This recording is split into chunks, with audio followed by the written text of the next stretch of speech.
What's up, everybody? It's your girl, Mika, and we're back for another Red Cup Talks because this is where truth, pop culture, and politics meet. And today I am honored to have the leader of a movement focused on political and economic empowerment in the Black community, built on grassroots organizations and conservative outreach. Please help me welcome Mr. Pierre Wilson, Senior Director of BLEXIT.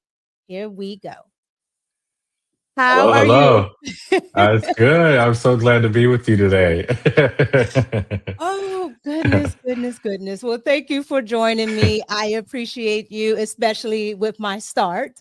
But I Great. want my audience to understand, who you really are. And I want you to understand who this person is, because this is a movement and this is an organization that has been and has done some really instrumental things in the community, particularly the Black community. So I want to go ahead and let you introduce yourself.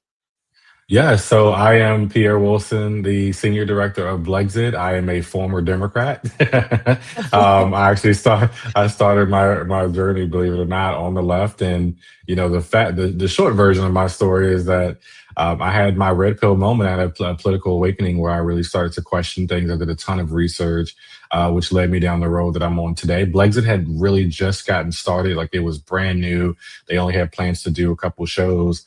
I was really inspired because I was kind of the BLEXIT story, if you will. So I then went and launched the very first BLEXIT chapter in North Carolina. No one told me to do it. I just took it upon myself. I remember spending my own money, doing recruitment all alone at one point, and then now that thing has springboarded into chapters in every single state. I ended up being hired as the first supporter of BLEXIT. So now, yeah, we're a national movement, and it's just proof that God uses ordinary people to do great things. Absolutely. And I looked up a lot, information on you, but that is something that stands out to me because a lot of people don't understand in any, grassroots business or organization or movement, you have to have skin in the game. And a lot of people don't understand that. And I commend you for actually doing that, for taking the time to step up to seeing what your community needs. So that is awesome. So I want you to tell my audience, what is BLEXIT's mission? Like, what are you trying to achieve? What is your goal? Why should, Black people or, anyone preferably, but why should Black people really focus in on your organization, and why would they even listen to a Yeah. conservative movement? Yeah, so I mean, I think one of the things that makes BLEXIT extremely unique Mhm. and different from so many different conservative movements in the past is that a lot of us understand what it's like to be part of the left, right? We know what it's like to grow up in the Black community also. Again, I'm very careful not to put everybody in the boxes. Everybody's experience isn't the exact same, but we do share a lot of similarities. For example, I went to a historically Black college or university for 3 years, and I was elected class president there at one point. So I know what it's like to even be on HBCU campuses. Okay. I didn't come from like wealth. I get this a lot. People say things like, "Oh, you must have had a good life. You must have come from a silver spoon." First of all, if you did, there's nothing wrong with that. I want to say that to people out there who had a great Absolutely. child, yeah, who had a great childhood. That's not. Don't let anyone shame you for that. But I actually did not. I was in a neighborhood that had a good amount of police presence. I watched the first person I've ever seen get killed at a very young age. My mom went through 4 marriages. Like we struggled growing up, but yet I didn't see myself as a victim. And if you talk to people throughout BLEXIT, they'll share the same thing. You're not a product of your circumstances or your situation. You can come out of that if you're willing to put in the work. So I think what people in BLEXIT demonstrate is that, hey, yes, we've gone through struggles. We understand what it's like, but we're not out here yelling about systematic oppression and not being able to accomplish the American dream. We tightened our bootstraps, we put in the work, and then now we've accomplished so much. So this country is built for people with our skin color too, if you're willing to work for it. So I guess truly to answer your question, BLEXIT is about empowering individuals to believe in themselves. They don't need the government. You don't need handouts. You can do this on your own. We are all for giving resources to help you get on your feet. So the quickest way to say it is we're about hand ups, not handouts. And I think there's a difference between the two. There's absolutely a difference. The left would like to say there's not, and that, it's always coming off as if you're a conservative anyway, that you're being condescending. Everybody's not the same. We can't just pull each other, we can't pull ourselves up by our bootstraps when, we can get into the history of, Black people in this country. But I want to focus on something that you said. You went to a HBCU. Yes. Now, where I have, you know, gotten to hear BLEXIT in 2025 is amongst the HBCU crowd. Okay. Yes. And I saw that you had an HBCU tour. And Mhm. in my mind, I thought it was awesome that you were, trying to do community outreach, not just in conservative spaces. So I want to talk a little bit about that. What made you decide to do a conservative movement on HBCU campuses, which tend to be very liberal? Yeah. Well, there's two key reasons for me. One is, and I mentioned this a minute ago too. I just think we're so uniquely equipped to Mhm. go into these places because for so long, the right, and I'm not afraid to also criticize the right. I'll say where our side has to do a little bit better, but for so long, I think so many people on the right would talk about the problems on these campuses or in the Black community, but they would not really go out there and really try to make change, right? Boots on the ground, real Right. hardcore work. And Blexit, I think with us having, I think we did a poll one time. Over 70% of our leaders formally identify with the left. Many of them attended HBCUs. They understand the journey that these students are on. They get it. They were them at one point. They know what it's like to grow up in an echo chamber and to have your mom and dad saying the same thing. Your friends' parents, your teachers, your professors, your favorite basketball player, right? Look at LeBron James and the stuff that he's saying. They know what it's like to be surrounded with almost like this push of victimhood. And they broke free. So they know how to I would say like understand the part of the journey that these students are on without watering down the truth, right? So we want to still give them the truth. We don't want to sugarcoat things, but at the same time, we want to have respect for the fact that we may be the first person to talk to them from this perspective. What a lot of Black people know about Black conservatives is what they learned from a Black liberal. Okay, so that's not Absolutely. that's not really a great source of It's information about not Black at all. conservatism, right? So we realized that we are one of the first people to actually come and have a conversation from this perspective. So I think we're uniquely equipped. The second reason is, like you mentioned, it was really my personal experience. I didn't graduate from a University of Maryland Eastern Shores, where I attended school for three Okay. years. I was at HBCU. I didn't graduate from there. I ended up graduating from Salisbury University and then later getting my master's from Liberty. But the reason I even left my HBCU is because they didn't have my major. I wanted to major in political science. But those Okay. 3 years that I spent there, and then my peers, and I always mention that I was elected class president because I think it's important. My peers, these Black students, they believed in me. They voted for me. So I understood them in many ways. So I'm not just all of a sudden in a place where I don't. I just know what it's like on those campuses, and there was not really room at that time. I wasn't conservative, or at least I wasn't open about my conservative values at the time. I know what it's like on those campuses to really not have room for diversity of thought. In fact, I remember there was one student. He was we had a mutual friend, and he was the only one that I knew on that campus who was openly conservative. And I want to tell you in your audience today, I feel horrible about even the way that I treated him, because I Mm. remember calling him names like Coon and Uncle Tom, the common ones. I was Yeah. part of the group. Yeah, I was part of that group saying that to him.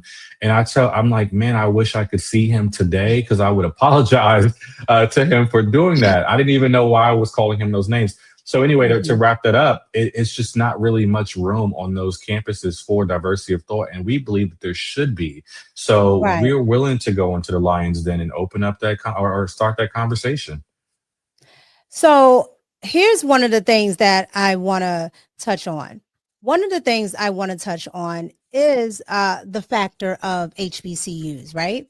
Because you have to figure. I'm in Washington, D.C. Okay. Mhm. I live in the state of Maryland, about 20 minutes outside of Washington, D.C., but I was born and raised here, okay, in Mhm. D.C. And everything here is very, very, very liberal. Okay.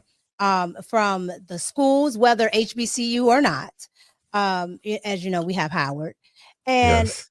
whether, yeah, and whether HBCU or not, the students are inundated with liberalism.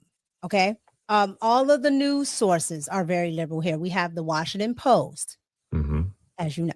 We have Yeah. the Washington Post. We have NBC, ABC. Like everything here is liberal. So I wanted to really quick get into this newscast that went out to pretty much everybody here in DC, the local news, and I want you to see what we saw.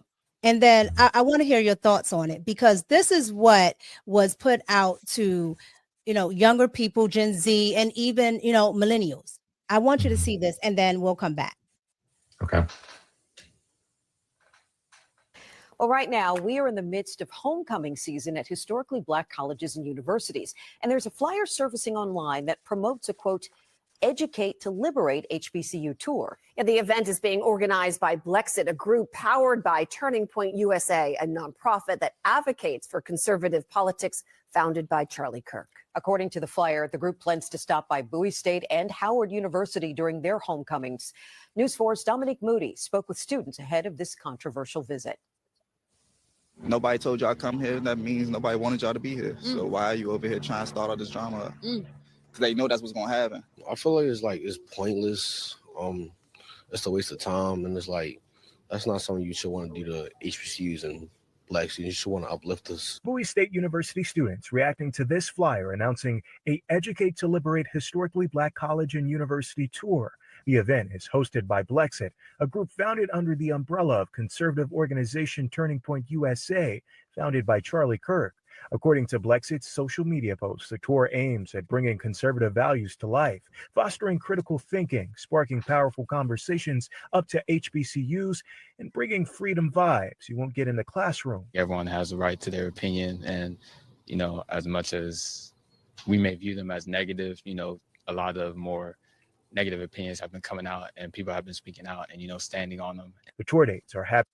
So I wanted to get your thoughts on this, because this is what they showed here in the DC area. And this, a lot of people here, especially, the older crowd, this is what they watch the news. And when you have younger students and younger folks with, older generations, they are pretty impressionable.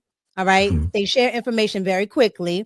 So this was circulated around a lot. I want to get your thoughts on what you thought about that media broadcast right there.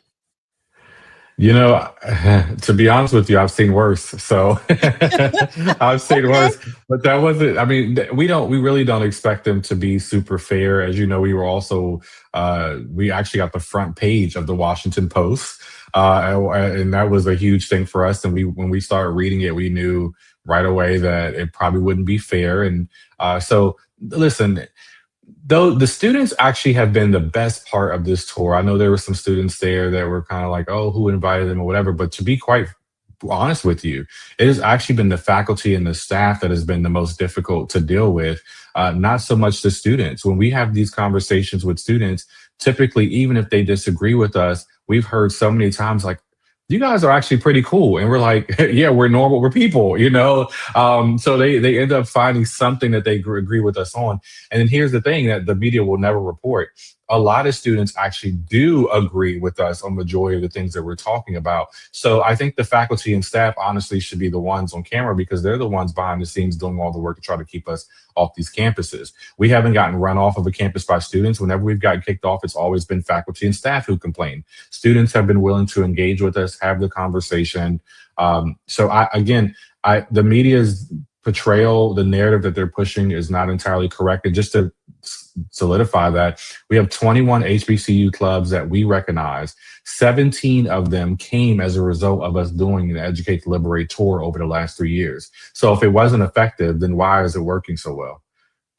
And that's why I wanted to play that, because they will make it seem as if, and you know, there are probably students that, you know, don't want to engage with it or have a negative view of it, but they make it seem as if it's the students or if it's the youth.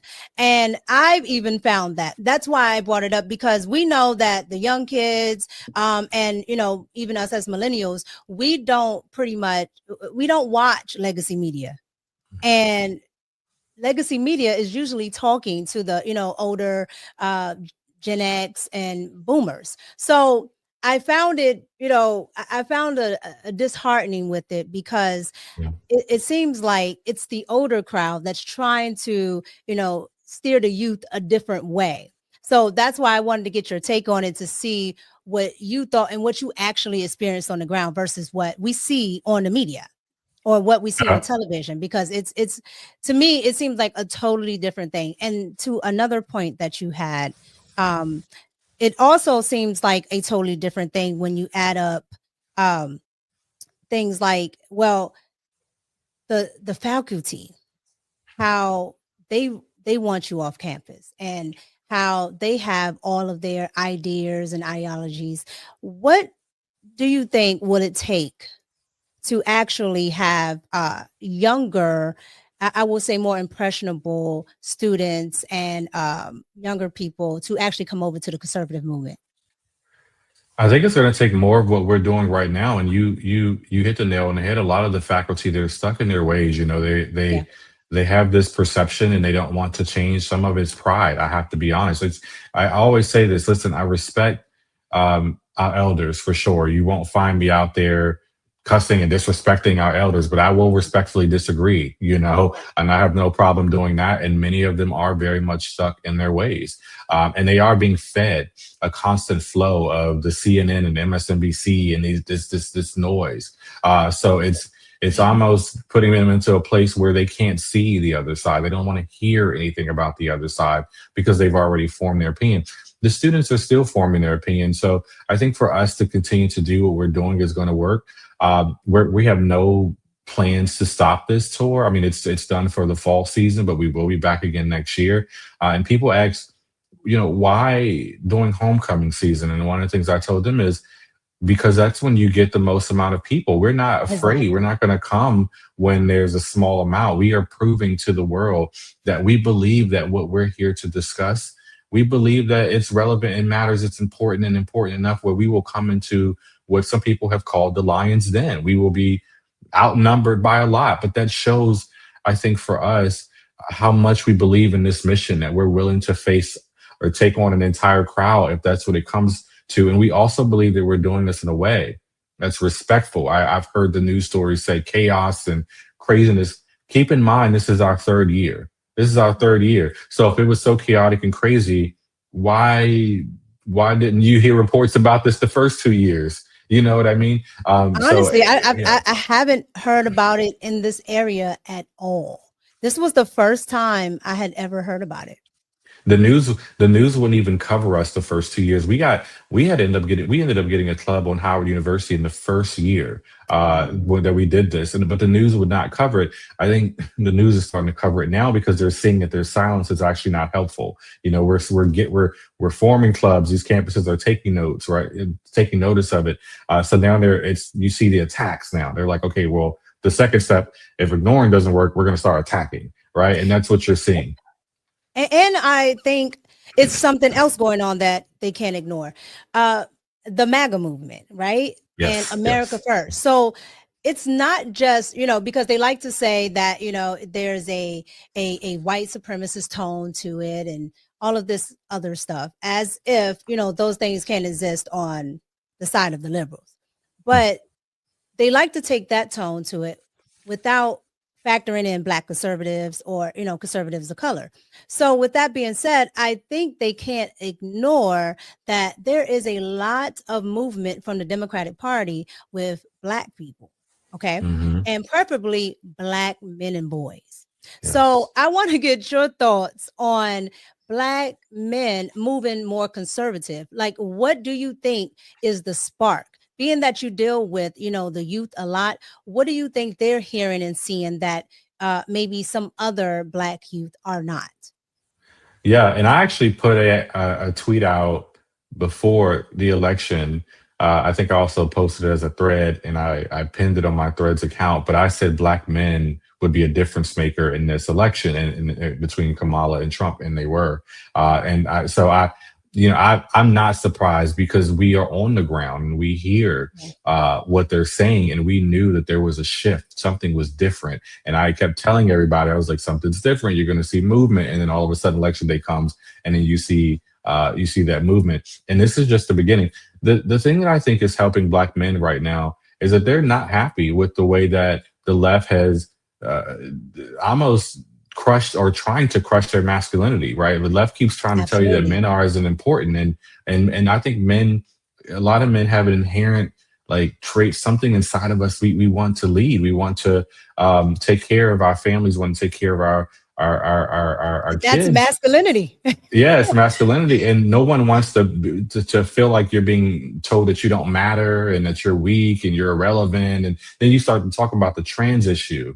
Okay. And men are very against the trans issue. A lot of men I've talked to, they think that's absolutely insane. They think it's crazy, that they're pushing this trans thing down people's throat. I think they're not happy with the way society is going as a whole. And the Democrats have no one to blame but themselves. They have done this. They have isolated men. Men are being tired of being told that they don't matter, that they're weak, they're irrelevant. They're sick of it. And I think you see them pushing back. But also on the other end of that, conservative values, I think, are logical. They're not really emotional. A lot of them are biblically based, right? And I think men are typically pretty logical thinkers. So they're less likely to react with the emotion. They're more likely to hear you out. And we tell that to everyone.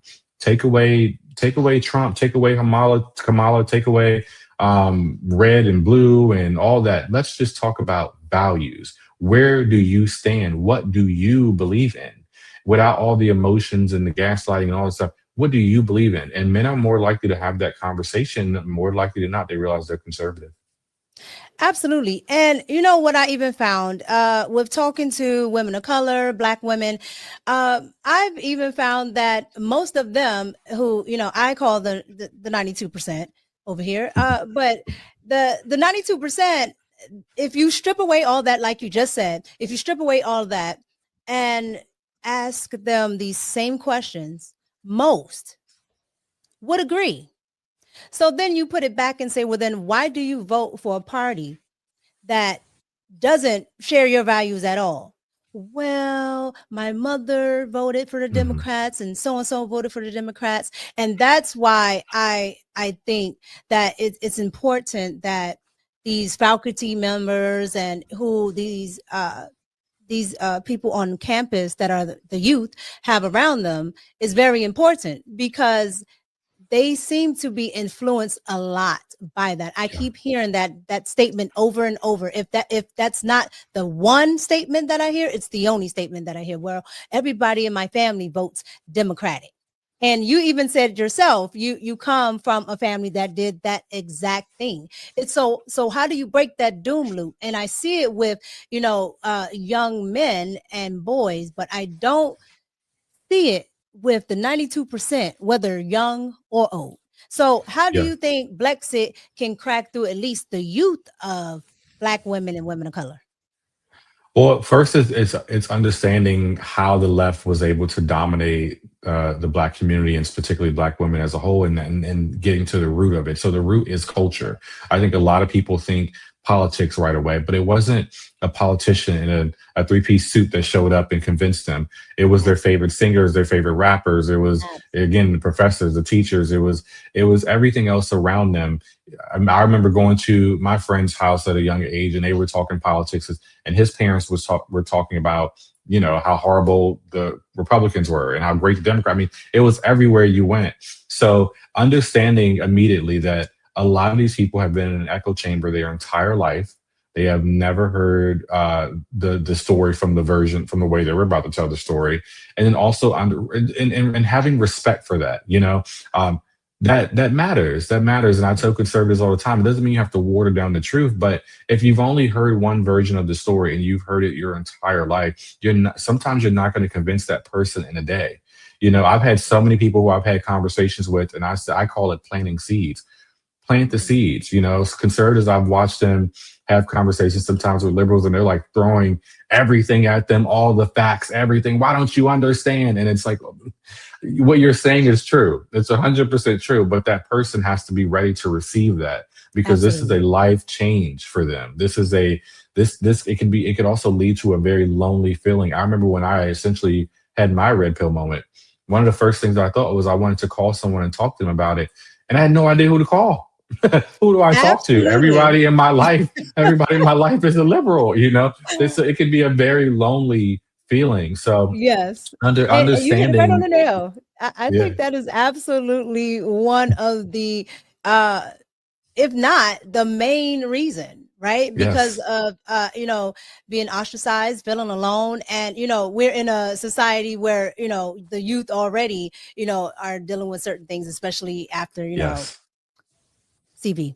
And Mhm. so when you look at all of that, you're just like, okay, the youth is dealing with a lot, and they're being inundated with a lot. But I want to get into a couple of quick topics here on different politics. So I know BLEXIT goes and talks to the youth about conservatism, but what do you talk about when you go and do your community outreach, when we talk about these these liberal cities and mayors and how it actually affects them? So when you look at something like Chicago right now, Mhm. right? Of course, the Black community voted for Mayor Brandon Johnson, and now they're, pretty much calling for Donald Trump. And I had on my show here, Chicago Flips Red. All right. I love them. But they would even say it took all of that for them to see that they're just being used as pawns. So how Mhm. do you explain that when you're out on the road, when you're in these communities? How do you explain that on a economic level, this is Yeah. hurting you? Well, we certainly have those conversations, but actually, even before we really get in deep into those conversations, one of the first things that I think the community wants to see is, do you actually even care about me? And that's extremely important. So you'll notice through a lot of our grassroots events, I'll give you an example. If we do something for, it gets cold in Chicago, it's windy, right? If we do something like a clothing drive, we're not just going to hand you free clothes and free blankets and then say, hey, have a great day. If you come to a BLEXIT grassroots event or something that we're doing out in the field, you're going to see, you might end up getting a free jacket or some free clothes or something like that. But what you're also going to see is resume writers on site. You're going to see people who are hiring on site. You're going to see people who are there to also have a conversation with these individuals to see, how can we help you get out of the situation that you're in? We don't want you to have to come back a month from now and get more free items. We want you to get to a place where you're on your own 2 feet, right? That's why I say we like to call it hand up versus hand out, because when you see the left in these communities, they're giving out free things, and they're also like, here's the instructions to do this government application right there. You're keeping them dependent. If you're going to help someone, you should be helping them stand up, not stay seated. So that's a big difference between us. And when we show them that we care, and it's just in a different way, but we show them that we care, that opens up their ears where they're willing to have, excuse me, that conversation with us. So then once we do that, we are able to get into these conversations about, hey, these illegals that they're ushering in, they used your vote to come into power so they can do the very Absolutely. thing that's going to hurt this community, right? These illegal. Take a look at Charlotte, North Carolina. This is a great example right now. Absolutely. Charlotte, and I used to live there. Okay, Okay. I am in complete.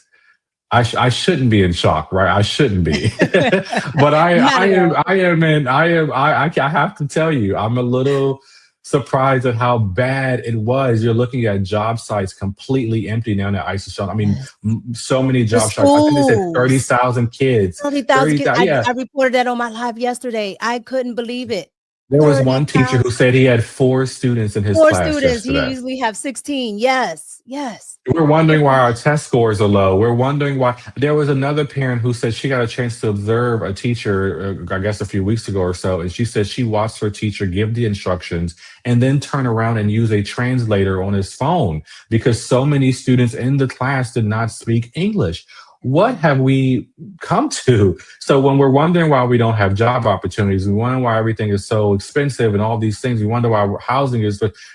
This is what happens when you elect these individuals on the left. When you elect these Democrats, they use you, they ride your vote to power only for it to infect you later. So to me, the Black community should be on the front lines of saying, hey, if you want to come, you need to come legally because you are impacting us by coming into this country, breaking the law immediately, taking jobs, raising prices, causing crime. We can't have that. So yeah, the Black community, we do have those conversations, but we always show them first, hey, we're here, that we care about you truly, and we want the best for you. Absolutely, because I think that's one of the main complaints about the Republican Party. I say the Democrats, they use Black people, and then the Republicans, they don't speak to them. Right. Mm-hmm. And so, it could be a thing where I know it's useless to go speak to them because they're not going to give me their vote. But I think what's been happening, especially with what, we're talking about with immigration, that has, gotten a lot of Black people, preferably Black men, but it has gotten a lot of these people ears perked up because they want to understand why this is happening, because for so long they've told the Black community, if you disagree with this, then you're part of the racism that exists. Because down in North Carolina, like you were just saying, the NAACP was there saying that this is equal to slavery, and I was just like, it's not the same. I don't understand how you put one to the other, but again, that is how they keep you emotional, right? And they keep you triggered because they know you have a tie to that. And once you hear that, you don't hear anything else. So I totally agree with what you're saying. But go ahead. I'm sorry. I was gonna say, if I could add to that really quick, because you're hitting on a good point. Emotional manipulation. I talk about that a lot when I give speeches around the country. That is really how they're controlling the community. Voter ID is a great example of that. They made that a Black issue. And I think over 70-80% of Black people said they either have an ID or understand the importance of it. Yet they were making that a civil rights issue. That wasn't a Black issue. That was an issue because they wanted to bring in these illegals and they wanted to give them an opportunity to vote. Absolutely. But they knew if they manipulated the Black community behind the cause, it would be more effective. So Black people stop being manipulated by the left. Absolutely. You're absolutely right. I just heard Abby Phillips argue that on CNN. Meanwhile, there's a whole mayor who is a citizen of Mexico. And they're talking about real ID, and people can't get real ID if they're illegal. And he's a mayor. Yes, you can. You absolutely can, especially here in Maryland. But you're absolutely correct with the emotional trauma that the Democrats love to bring up to keep getting the votes. But one of the last things I wanted to talk to you about also is the fact of Donald Trump. Okay, because for the life of me, Donald Trump was the man in the Black community. Yeah. Okay. I am a millennial. I grew up off of Nelly and all of these other Ja Rule. Okay. That's my thing. And you hear Donald Trump in every last one of these songs. Okay. As we were talking about with, celebrities and pop culture influences. And that's why I talk about pop culture a lot on my channel. Because to me, it's all the same thing. But you hear it. And you saw it, right, with Donald Trump giving money to the Rainbow Coalition, going to, he was the only person that flew Nelson Mandela where he needed to be when he got out of jail. So with all that being said, you think with these types of images and notoriety, the community would remember. Yes. But for some reason, I don't understand why, you can actually have a white conservative and a white liberal, and for some reason the Black community will go ahead and cast everything aside because this white person is a conservative versus the white liberal. So I want to get into, what do you think is the main trigger of the switch? The same man that you knew then is the same man now. Why is all of a sudden Donald Trump a racist or the worst human being ever because now he's in politics and the president twice? I can tell you right now, it's because he put an R next to his name. It's all it took was for him to put an R next to his name. The way that Black people have been taught to view the Republican Party, it literally trumps Trump. It trumps everything that you know. It trumps logic in many ways. Donald Trump was awarded awards from the Black community, Jesse Jackson, all sorts of people. Yes. He was beloved. And like you, I grew up the same way. Nelly, all of them. I grew up listening to this music, and they mentioned Donald Trump. I don't have the exact number in front of me now, but it was quite a bit. He was mentioned in rap songs. And he was beloved by the Black community. And from what I understand, there's still many Black artists behind the scenes who I wish had a little more courage, who still actually support him, right? So the thing is, it's that emotional manipulation that we talked about, and it's so crazy to me because as someone who was a former Democrat who is now, I'm a conservative, so I vote Republican. Listen, the most racist people, I don't believe one group is just all racist. Again, I'm very careful not to box people in, but if I had to pick a group, the most racist group are white liberals. White liberals have by far been the most disgusting group when it came to my political beliefs. I remember being a Democrat, and there were white Republicans who said things and whatnot, but at the same time, it was nothing like what I'm experiencing from white liberals almost on a daily basis. And my DM, and also, the names they're calling me, you want to talk about slavery? It feels like I stepped out of line and they're the ones holding the whip and they're trying to whip me back in line. That's what it does. You want to talk about slavery. Yeah. It's like Black voices matter to them, so it's not a voice they agree with. Yeah. Like they get a choice. I'm like, it's white Republicans, there's white liberals. You see Hispanics doing a little bit, but Black people all have to just vote Democrat. And if not, you pull out your whip and you crack us back in line. That's ridiculous to me. And they always shout Black voices matter. I guess they only matter as long as they agree with you, because it doesn't seem like mine matters to them. So that's a great point you brought up. Yeah, absolutely not. Earl Winsome Sears is a prime example, because all of the stuff that they did in Virginia, that they said about that woman, I'm just like, if she was a liberal, you guys would say every last white liberal that was there was a racist. Okay. Yeah. And it's absolutely insane. So with everything that's going on, where do you think BLEXIT fits in the conversation? Because now we have Epstein files. We have, yes, I'm so sick of the Epstein files. We have the Epstein files.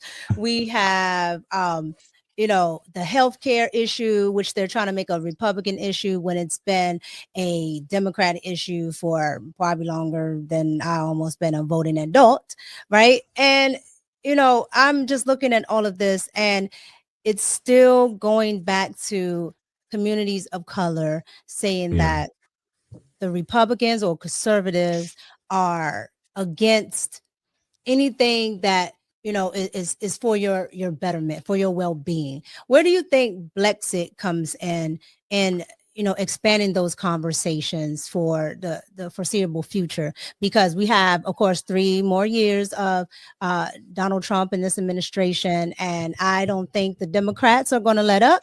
I don't think these socialists are going to let up. So where do you think BLEXIT can break through at and really get the correct information out without this misinformation? Yes. So we feel very strongly that our role centers around 2 things, really 3, but 2 things, is influence in culture. A lot of things that we do brings in elements of the culture, but in a way that's uplifting and upbeat. And then also promoting the family unit. We believe that the family unit is the key to restoring hope truly in the Black community. So through these two things, these two avenues, we bring truth about many of the issues that you're bringing up right now. But the thing that grounds us all is faith. So faith is a part of everything that we do. But you're going to see something really huge from BLEXIT probably in the next month or so. I can't reveal it yet, but we have a really huge surprise, something that I think is going to take us into the future. BLEXIT really started in many ways as Black community outreach, and we're going to continue to do that, and we're going to be the best at it. We're going to continue to be the best at it in the movement. But we do see an opening for minority communities as a whole. We have done work. We have people who have done work in Hispanic communities who have resonated with this message. Asian communities, believe it or not, we believe that we are equipped uniquely because of the makeup of our leaders to do work in minority America as a whole. So you're going to see more HBCU tours. You're going to see stuff that the department is going to do in Hispanic communities, Asian communities. We are going to wake up Black and brown communities everywhere. And the left will not be able to own any of these groups anymore. We are going to go into all the spaces that they've owned for decades, and we're going to take them back.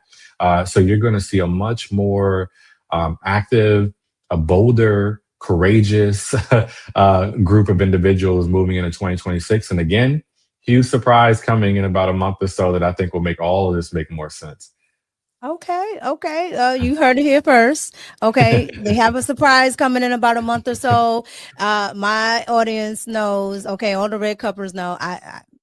I stay on it. You say something, I'm on it. But I want to be respectful of your time. So I thank you very much for coming on and just, having that conversation, about BLEXIT and having a conversation about Black conservatives as it is, and as it relates to Black liberals and, the liberal community, and in relation to politics and pop culture, because I really honestly and truly think that we need more of organizations, and preferably grassroots ones, that actually go out into the community, because it's like you said, if you're not actually touching the people, it's almost like you're there for a reason. You want to use me for something. And I think Black and brown communities are already being used enough by left already. So I appreciate that.